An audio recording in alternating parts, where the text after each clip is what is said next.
کیا اس نے آپ کو یتیم نہیں پایا پھر ٹھکانہ دیا، اور آپ کو ناواقف پایا پھر منزل مقصود تک پہنچا دیا، اور آپ کو نادار پایا پھر غنی کر دیا؟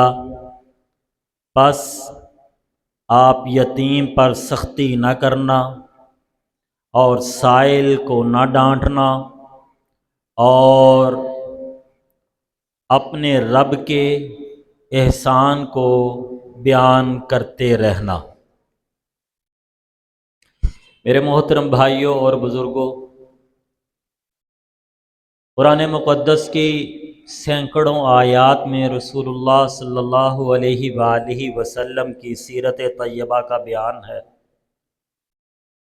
انداز مختلف ہے، کہیں تو آپ صلی اللہ علیہ وآلہ وسلم کو جو اللہ تعالیٰ نے شان عطا فرمائی اس کا ذکر ہے، جیسا کہ لقد من اللہ علی المؤمنین اذ بعث فیہم رسولا من انفسہم یتلو علیہم آیاتہ ویزکیہم ویعلمہم الکتاب والحکمہ۔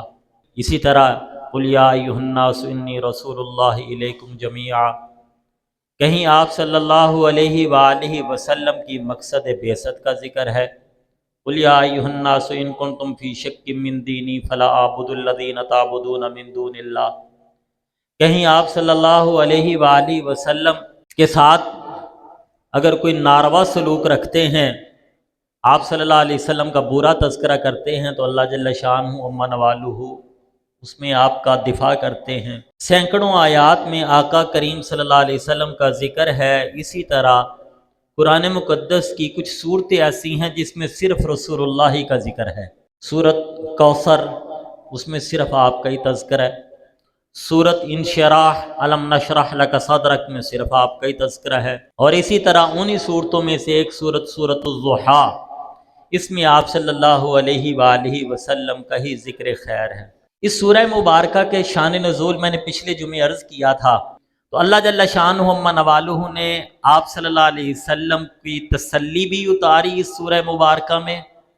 پھر اللہ تعالیٰ نے آپ صلی اللہ علیہ وسلم کو جو مقام دیا اسے ذکر کیا، پھر آپ کے 3 حالتوں کے بدلے میں 3 انعامات کا ذکر کیا، اور پھر اللہ نے آپ صلی اللہ علیہ وسلم کو 3 حکم بھی دیے۔ سوال و جواب ہم گزشتہ جمعے پڑھ چکے ہیں۔ جو سوال تھا اس کا جواب، جو انہوں نے مذاق اڑایا اس کا تذکرہ، اور پھر اللہ نے اس کے بدلے میں آپ کو جو دیا، وَلَسَوْفَ يُعْطِيكَ رَبُّكَ فَتَرْضَىٰ، آپ کا رب آپ کو اتنا عطا کرے گا کہ آپ راضی ہو جائیں گے۔ اور وہ عطا کیا، اس کی میں نے چند باتیں آپ کی خدمت میں عرض کی تھیں، جو اللہ نے دنیا میں بھی عطا کیا، جو پھر آخرت میں بھی عطا کریں گے، وہ آپ پڑھ چکے ہیں۔ 3 حالتیں رسول اللہ کی بیان کی، 3 انعاموں کا ذکر کیا۔ فرمایا الم یجدک یتیما فآویٰ، کیا آپ کو یتیم نہیں پایا تھا؟ آپ صلی اللہ علیہ وآلہ وسلم ابھی ماں کے پیٹ میں تھے تو آپ کے ابا جان وفات پا گئے تھے۔ جب آپ پیدا ہوئے تو آپ کے والد گرامی نہیں تھے، پھر آپ پیدا ہوئے فآویٰ، آپ کو ٹھکانہ دیا۔ پہلے آپ کے دادا نے آپ کی تربیت کی، پھر آپ سال کے ہوئے تو دادا بھی اللہ کو پیارے ہو گئے، پھر ابو طالب کے دل میں آپ کی محبت ڈال دی، تو ابو طالب صاحب نے آپ کو اس قدر لاڈ کے ساتھ رکھا کہ اپنی اولاد کے اوپر آپ کو ترجیح دیتے تھے۔ الم یجدک یتیما فآویٰ، میرے پیغمبر آپ ان کی باتوں سے کیوں پریشان ہوتے ہیں؟ جو آپ کو یہ کہہ رہے ہیں اس کے رب نے اس کو چھوڑ دیا، میرے پیغمبر آپ اپنی زندگی کو دیکھیے، ان کی باتوں سے کیوں متاثر ہو رہے ہیں؟ الم یجدک یتیما فآویٰ، آپ کو یتیم پایا پھر آپ کو ٹھکانہ دیا، پھر اس کے بعد ووجدک ضالا فہدیٰ، اور آپ کو ناواقف پایا، شریعت مطہرہ کا آپ کو علم نہیں تھا، آپ کے خواب و خیال میں نہیں تھا، فہدیٰ، پھر ہم نے آپ کو منزل مقصود تک پہنچایا، آپ کو نبوت عطا فرمائی۔ ووجدک ضالا، آپ عبادت کرتے تھے لیکن آپ کو سیدھے صحیح راستے کا علم نہیں تھا، جیسا کہ حدیث پاک میں آتا ہے کہ رسول اللہ صلی اللہ علیہ وسلم جب عبادت کرتے تو اپنے اندازے کے ساتھ منہ دھوتے، کلی کرتے، مکمل وضو کا علم نہیں، شریعت کا علم نہیں، بس یہ تھا کہ کوئی ذات ہے جس کی عبادت کرنی ہے، شریعت کا علم نہیں ہے۔ وَوَجَدَكَ ضَالًّا، آپ کو ناواقف پایا، فَهَدَا، پھر آپ کو ہدایت دی۔ قرآن مقدس کی دوسری آیت سورہ شورى کے اندر اس کی وضاحت کر رہی ہے، مَا كُنْتَ تَدْرِي مَا الْإِيمَانُ وَلَكِنْ جَعَلْنَاهُ نُورًا نَهْدِي بِهِ مَن نَّشَاءُ مِنْ عِبَادِنَا۔ آپ کو علم نہیں تھا ایمان کیا ہے، اللہ تعالیٰ نے آپ کو چنا اور نبوت عطا فرمائی۔ مَا كُنْتَ تَدْرِي مَا الْكِتَابُ وَلَا الْإِيمَانُ وَلَكِنْ جَعَلْنَاهُ نُورًا نَهْدِي بِهِ مَن نَّشَاءُ مِنْ عِبَادِنَا وَإِنَّكَ لَتَهْدِي إِلَىٰ صِرَاطٍ مُسْتَقِيمٍ، پھر بے شک ہم نے آپ کو صراط مستقیم کی طرف پہنچا دیا، صراط مستقیم تک پہنچا دیا۔ تو دوسری حالت یہ بیان کی، وَوَجَدَكَ ضَالًّا، آپ کو ناواقف پایا، فَهَدَا، پھر آپ کو ہم نے ہدایت عطا فرما دی، منزل مقصود تک پہنچا دیا۔ وَوَجَدَكَ عَائِلًا فَأَغْنَا، اور ہم نے آپ کو عائلن نادار پایا، مفلس پایا، فاغنا، پھر غنی کر دیا۔ آپ صلی اللہ علیہ وآلہ وسلم کے والد محترم کی جب وفات ہوئی تھی تو ترکے کے اندر باپ کی میراث ملتی ہے بیٹے کو، صرف ایک باندی تھی اور ایک اونٹنی تھی۔ حضرت خدیجہ رضی اللہ تعالی عنہا جو مکہ کی بہت بڑی رئیس تھیں، مالدار تھیں، مکہ کے سردار خواہش مند تھے کہ ہمارے ساتھ ان کا نکاح ہو جائے، لیکن انہوں نے رسول اللہ صلی اللہ علیہ وسلم کو پیغام نکاح بھیجا۔ آپ صلی اللہ علیہ وسلم نے ان کے پیغام کو قبول فرمایا، اور پھر جب وہ نکاح ہوا تو آپ کے ساتھ اتنی محبت کرتی تھیں کہ اپنا سارا مال آپ کو عطا کر دیا، یعنی آپ کل جائیداد کا مالک اپنے خامد آقا کریم صلی اللہ علیہ وسلم کو بنا دی۔ یہ تین حالتوں کے بعد تین انعامات ذکر کیے، اللہ تین حالتیں بیان کر رہے ہیں، اس کے بدلے میں تین انعام ذکر کر رہے ہیں۔ ظاہر ہے جو تین حالتیں ہیں وہ بھی اتنی معمولی نہیں، پھر تین انعاموں کا ذکر کیا تو یقیناً وہ انعام بھی معمولی نہیں۔ کیا مطلب؟ فآوا، ٹھکانہ مل جانا، گھر مل جانا، محبت والے لوگ مل جانا، یہ معمولی چیز نہیں ہے۔ صراط مستقیم مل جانا یہ معمولی چیز نہیں ہے۔ اللہ تعالیٰ کسی کی محتاجگی ختم کر دے، کسی کی محتاجگی نہ ہو، دولت کے اعتبار سے، صحت کے اعتبار سے، کسی اعتبار سے محتاجگی نہ ہو، غنا حاصل ہو جائے، یہ بہت بڑی نعمتیں ہیں۔ میرے محترم بھائیوں، یہ وہ نعمتیں ہیں کہ اللہ نے اپنے نبی کو جب تسلی عطا فرمائی ہے، اس تسلی کے اندر جن نعمتوں کا ذکر کیا ہے وہ نعمتیں یہ ہیں۔ اب مجھے اور آپ کو دیکھنا ہے اللہ جل شانہ عما نوالہ نے ہمیں یہ نعمتیں عطا کی ہوئی ہیں۔ ہم میں سے بہت کم لوگ ہوں گے جن کے ماں باپ نہیں ہیں، اللہ کا شکر ہے ماں باپ کی موجودگی ہے، تو یہ نعمت۔ یتیم ایک حالت، اس کے بدلے میں ماں باپ کا ملنا نعمت۔ اللہ نے ہمیں گھر دیے ہوئے ہیں، اللہ تعالیٰ نے ہمیں ماں کی گود میں کلمہ دے دیا۔ ہم جب پہلی آواز سنتے ہیں تو لا الہ الا اللہ کی سنتے ہیں، اذان سنتے ہیں، اقامت سنتے ہیں، یہ معمولی نعمت ہے۔ پھر اللہ تعالیٰ نے بڑی بڑی محتاجیوں سے بچایا ہوا ہے۔ اس سب کے بعد ہم کیا کر رہے ہیں؟ اب اصل بات یہ ہے، یہ تین نعمتیں اللہ نے شمار کی کہ میرے نبی آپ کو یہ دیا، تو جو نبی کو دیا وہ معمولی چیز نہیں دی، اور وہ نعمتیں مجھے اور آپ کو بھی اللہ نے عطا کی ہوئی ہیں۔ ان نعمتوں کو کیا ہم شکریہ ادا کر رہے ہیں؟ کیا ان نعمتوں کا ہم حق ادا کر رہے ہیں؟ کیا ان نعمتوں کے جو تقاضے ہیں، جو حقوق ہیں، وہ ہم پورے کر رہے ہیں؟ آج اللہ نے ایمان دیا، کلمہ دے دیا، ہمارے نزدیک سب سے ہلکی چیز کلمہ بن گیا، معمولی چیز کلمہ ہے۔ کلمے کی قدر نہیں، ہر چیز کی قدر ہے، روپے کی قدر ہے، گاڑی کی قدر ہے، پیسے کی قدر ہے، نہیں، قدر تو کلمے کی نہیں ہے۔ کلمے کے تقاضے کیا ہیں؟ کبھی ہم نے سیکھے؟ مولانا کلمے کا مطلب کیا ہے؟ کبھی جاننے کی کوشش کی؟ نہیں جاننے کی کوشش کی۔ لا الہ الا اللہ، الہ کوئی نہیں، کوئی معبود نہیں۔ معبود کا مطلب کیا ہے؟ جس کی عبادت کی جائے۔ عبادت کیا ہے؟ کبھی جاننے کی کوشش کی؟ نہیں جاننے کی کوشش کی۔ اس لیے تو آج عالم یہ ہے، بدقسمتی سے کہہ لیجئے کہ یقین کیجئے، اتنے ہندوؤں کے مندر نہیں ہیں جتنے مسلمانوں کی غیر اللہ کو پکارنے کی جگہ ہیں۔ سکھوں کے 5-6 مقام ہے غیر اللہ کو پکارنے کے، ہندوؤں کے بھی کافی زیادہ ہیں لیکن اتنے نہیں ہیں جتنے ہمارے ہیں۔ ہم غیر اللہ کو محبت اور عقیدت کے عنوان پر ہم غیر اللہ کو پکار رہے ہیں، کیا یہ تقاضا ہے ہدایت کا؟ لا الہ الا اللہ کا تقاضا یہ ہو سکتا ہے لا الہ الا اللہ بھی پڑھیں اور کہیں میری حفاظت حضرت حسین کرتے ہیں، لا الہ الا اللہ بھی پڑھیں اور کہیں کہ میری مدد حضرت علی حجویری کرتے ہیں، لا الہ الا اللہ بھی پڑھیں اور کہیں سلطان باہو میرے کام بنا دیتے ہیں، لا الہ الا اللہ بھی پڑھیں اور کہیں شمس تبریز سے اولاد مل جاتی ہے، لا الہ الا اللہ بھی پڑھیں اور کہیں پیر گودڑی سے خارش ختم ہو جاتی ہے؟ کبھی سوچا ایمانداری کے ساتھ؟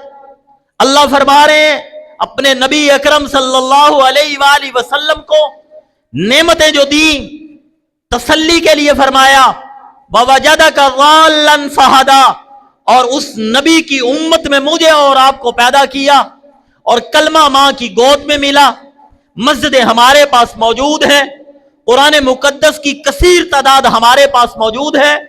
کیا کبھی ہم نے قرآن مقدس کو پڑھنے کی کوشش کی؟ قرآن مقدس کو جاننے کی کوشش کی؟ قرآن مقدس کے اندر موجود کیا ہے؟ کیا کیا نعمتیں چھپی ہوئی ہیں؟ کیا پیغام چھپا ہوا ہے؟ کبھی اس کو جاننے کی کوشش کی؟ نہیں میرے بھائی کی۔ یہ قرآن مقدس کی صورت اللہ نے اپنے نبی اکرم کو بطور انعام کی عطا فرمائی تھی۔ اگر آج ہم بھی یہ چاہتے ہیں اس انعام کو حاصل کرنا تو اپنی زندگیوں پر، اپنے مزاجوں پر، اپنی عادتوں پر، اپنے اخلاق پر، اپنے کردار پر غور و فکر کرنا ہوگا۔ 3 حالتوں بیان کرنے کے بعد، 3 انعام ذکر کرنے کے بعد پھر اللہ نے اپنے پیغمبر کو 3 حکم دیے، میرا پیغمبر یہ کرنے ہیں۔ یہ کیوں کہا؟ 3 حکم دیے، شان بڑی بیان ہو گئی ہے، مقام بہت ہے، مرتبہ بہت ہے، رفت بہت ہے، عظمت بہت ہے، مقام بہت ہے۔ کوئی بات کرتا ہے قرآن اترتا ہے، کوئی دل دکھاتا ہے قرآن اترتا ہے۔ تو کہیں لوگوں کے ذہنوں میں یہ نہ آ گیا ہو کہ یہ مشکل کشا اور حاجت روا بن گئے۔ کہا نہیں، یہ محمد ہیں، احمد ہیں، احد میں ہی ہوں۔ یہ احمد ہیں، احد نہیں ہے۔ یہ عبد الصمد ہیں، صمد نہیں ہے۔ یہ عبداللہ ہیں، اللہ نہیں ہے۔ یہ عبد الرحمن ہے، رحمان نہیں ہے۔ یہ عبد الخالق ہے، خالق نہیں ہے۔ یہ عبد الرزاق ہے، رزاق نہیں ہے۔ یہ عبد المالک ہے، مالک نہیں ہے۔ عبد السمیع ہے، سمیع نہیں ہے۔ عبد العلیم ہے، علیم نہیں ہے۔ اس لیے کہ جس کو حکم کیا جاتا ہے وہ مختار نہیں ہوتا، مختار وہ ہوتا ہے جو حکم کرنے والا ہے۔ میں رب مختار ہوں، اس لیے اپنے محمد کو اب 3 حکم کر رہا ہوں۔ اب اللہ جو اپنے نبی کو حکم کرے کوئی معمولی ہوں گے؟ قرآن مقدس کا اسلوب ہے۔ بعض دفعہ اللہ اپنے بندوں کا کہتے ہیں میرے بندوں یہ کرو یہ کرو یہ کرو۔ اللہ کبھی اپنے بندوں کو کہتے ہیں میرے بندوں یہ نہ کرو، یہ ہم سب کو کہتے ہیں۔ کبھی اللہ تعالیٰ خبروں کے ذریعے ہمیں ڈراتے ہیں، یا ایھا الناس اتقوا ربکم ان زلزلۃ الساعۃ شیء عظیم، انسان بن جاؤ قیامت آئے گی، سارے پکڑے جاؤ گے۔ انداز مختلف ہے، یہ منفرد مقام ہے۔ اس جیسے مقام قرآن مقدس کے اندر اور بھی ہیں، انشاءاللہ اگر اللہ نے توفیق دی تو ہم پڑھیں گے جس میں اللہ اپنے نبی کو حکم دے رہے ہیں۔ بہت سی مقامات ہیں، مثال کے طور پہ میں صرف آج تلاوت کر دیتا ہوں۔ یا ایھا المدثر، 6 حکم آگے، پہلے شان بیان کی، پھر 6 حکم، قم فانذر وربک فکبر وثیابک فطہر والرجس فہجر ولا تمنن تستکثر ولربک فاصبر۔ ایک شان بیان کرنے کے بعد 3 حکم دیے۔ اسی طرح یا ایھا المزمل، شان بیان کی، پھر آگے حکم دیے 2، قم اللیل الا قلیلا نصفہ او انقص منہ قلیلا او زد علیہ ورتل القرآن ترتیلا۔ اسی طرح اللہ جل شانہ والہ نے اپنے پیغمبر کو بھی حکم دیے ہیں قرآن مقدس کے اندر دیگر مقامات پہ۔ سورۃ قاف کی آخری آیت ہے فذکر بالقرآن من یخاف وعید واصبر نفسک مع الذین یدعون ربهم بالغداۃ والعشی یریدون وجہہ۔ میرے محترم بھائیو، انشاءاللہ اللہ نے چاہا وہ آیتیں پڑھیں گے عجیب لذت آئے گی، عجیب ایمانی کیفیت پیدا ہوگی، جس میں اللہ اپنے پیغمبر کو پہلے حکم دے رہے ہیں، میرے پیغمبر آپ کو بھی یہ کرنا ہوگا، آپ کے لیے بھی ضروری ہے۔ اسی طرح وہ ان مقامات میں سے سورہ ضحیٰ میں 3 حکم اللہ نے دیے ہیں۔ پہلا فَأَمَّا الْيَتِيمَ فَلَا تَقْهَرْ، پہلا حکم ہے، اللہ معمولی حکم ہوگا جی، پیارے پیغمبر یتیم کو ڈانٹنا نہیں ہے، سختی نہیں کرنی۔ رسول اکرم صلی اللہ تعالی علیہ وآلہ وسلم نے ارشاد فرمایا بہترین گھر وہ ہے جس میں یتیم موجود ہو اور اس کے ساتھ اچھا سلوک کیا جائے، اور بدترین گھر وہ ہے جس میں یتیم موجود ہو اور اس کے ساتھ برا سلوک کیا جائے۔ رسول اکرم صلی اللہ علیہ وآلہ وسلم نے ارشاد فرمایا، 2 حدیثیں ہیں، الگ الگ ہیں، ایک کے راوی سہل بن سعد ہیں، دوسری حدیث کے راوی ابو ہریرہ رضی اللہ عنہ ہے۔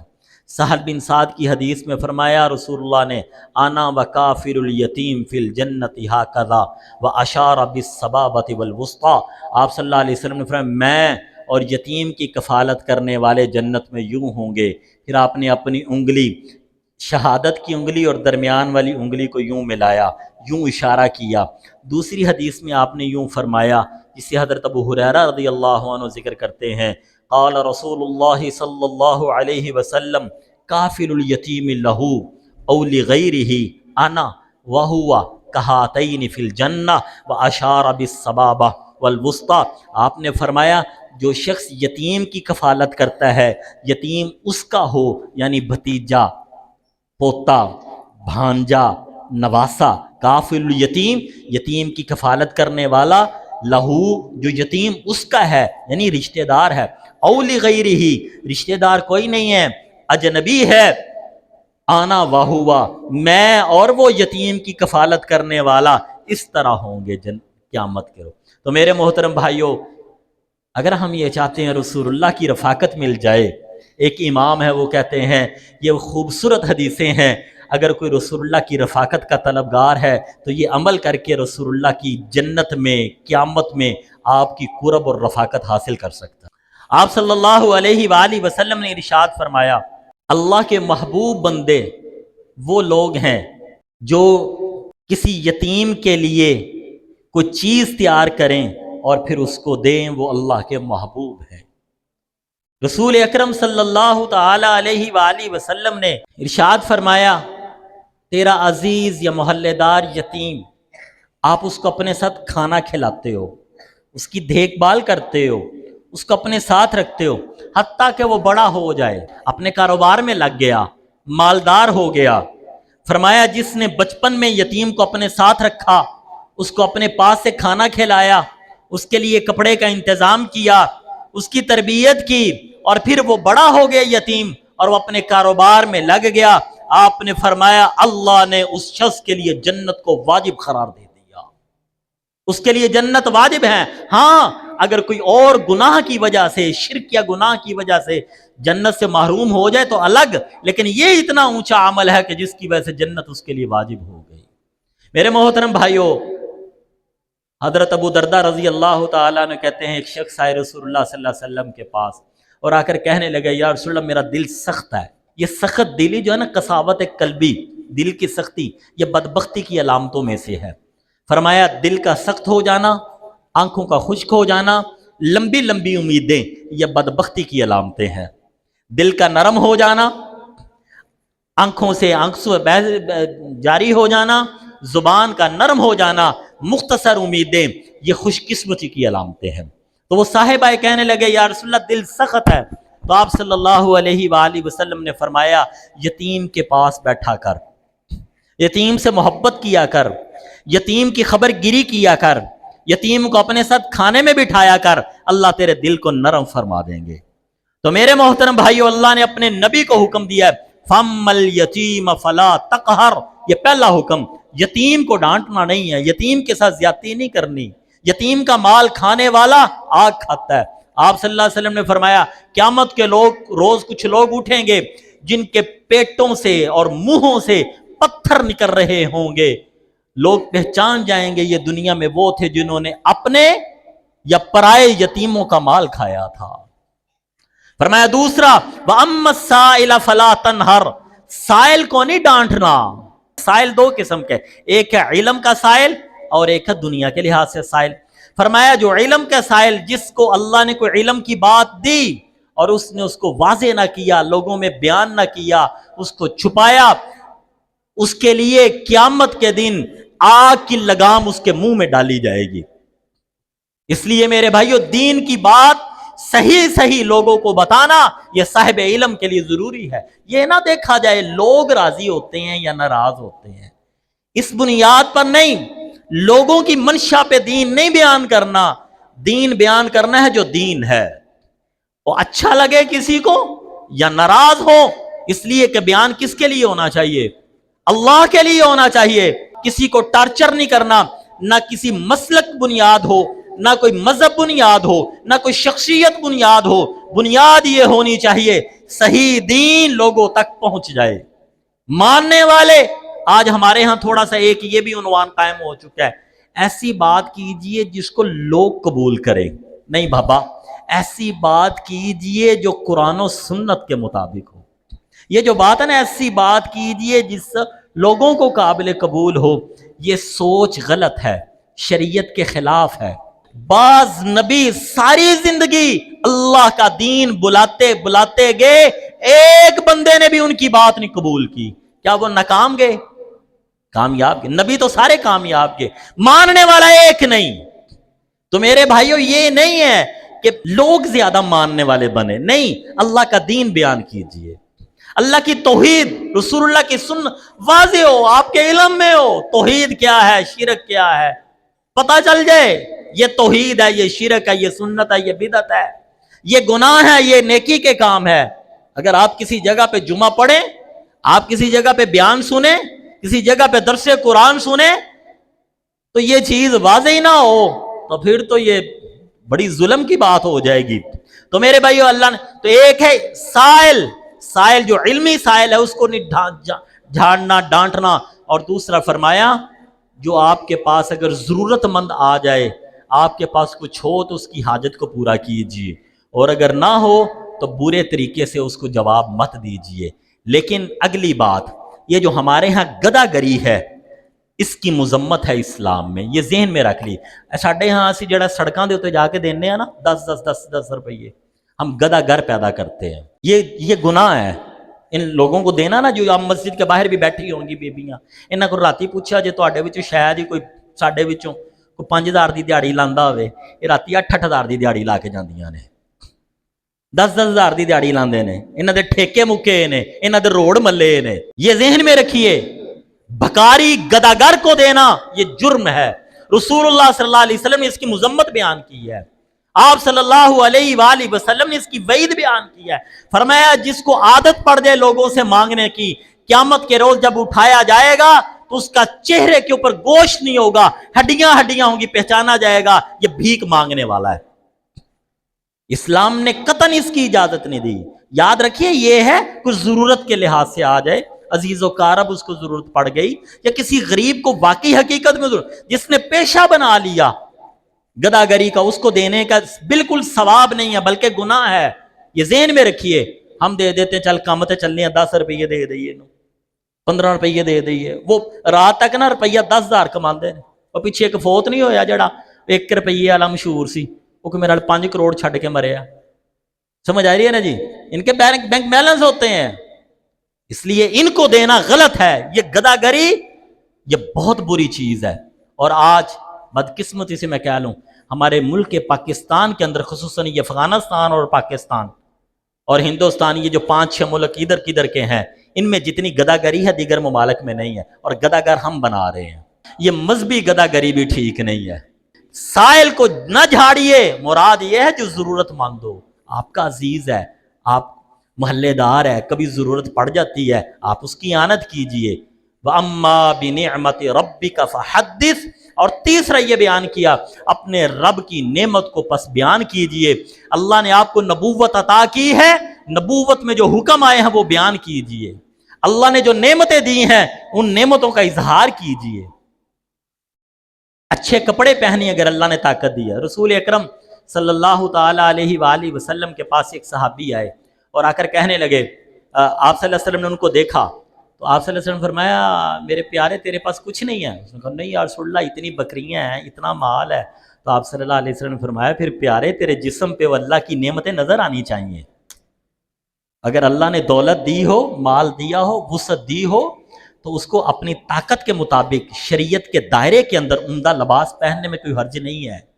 عمدہ لباس پہنی، ایک ہے وَأَمَّا بِنِعْمَتِ رَبِّكَ فَحَدِّثْ کا مطلب، دوسرا یہ ہے قرآن کی اشاعت کیجئے، تیسرا یہ ہے اللہ کی مخلوق کو سیدھا راستہ دکھائیے۔ وَأَمَّا بِنِعْمَتِ رَبِّكَ فَحَدِّثْ، اللہ نے آپ کو دولت عطا کر دی، ایمان کی دولت، آپ کو نبوت عطا کر دی، آپ کو علم عطا کر دیا، اس علم کی طرف لوگوں کو بلائیے۔ میرے محترم بھائیوں، میرے بزرگوں، میرے دوستوں، یہ اللہ جل شانہ عما نوالہ نے اپنے نبی صلی اللہ علیہ وسلم کی 3 حالتیں بیان کی، 3 انعام کا ذکر کیا، پھر اس کے بعد 3 حکم کو ذکر کیا۔ یہ صرف اللہ کے نبی کے لیے نہیں ہے، میرے اور آپ کے لیے بھی ہے۔ ہمیں بھی چاہیے کہ ہم رسول اکرم صلی اللہ علیہ وسلم کے سیرت کو اپنائیں، اپنے ارد گرد اپنے عزیز و اقارب کا خیال رکھا کریں، یتیموں کا خیال رکھا کریں، یتیموں کے ساتھ حسن سلوک کیا کریں، محلے کے اندر کوئی غریب ہے ان کے ساتھ حسن سلوک کیا کریں، اور سب سے بڑی بات یہ ہے اللہ نے جو دین دیا ہے اس دین پہ خود بھی عمل کیجئے اور یہ دین لوگوں تک بھی پہنچائیے۔ اللہ مجھے بھی توفیق دے، آپ کو بھی، سارے مسلمانوں کو۔ سبحان اللہ و بحمدہ، سبحان اللہ العظیم۔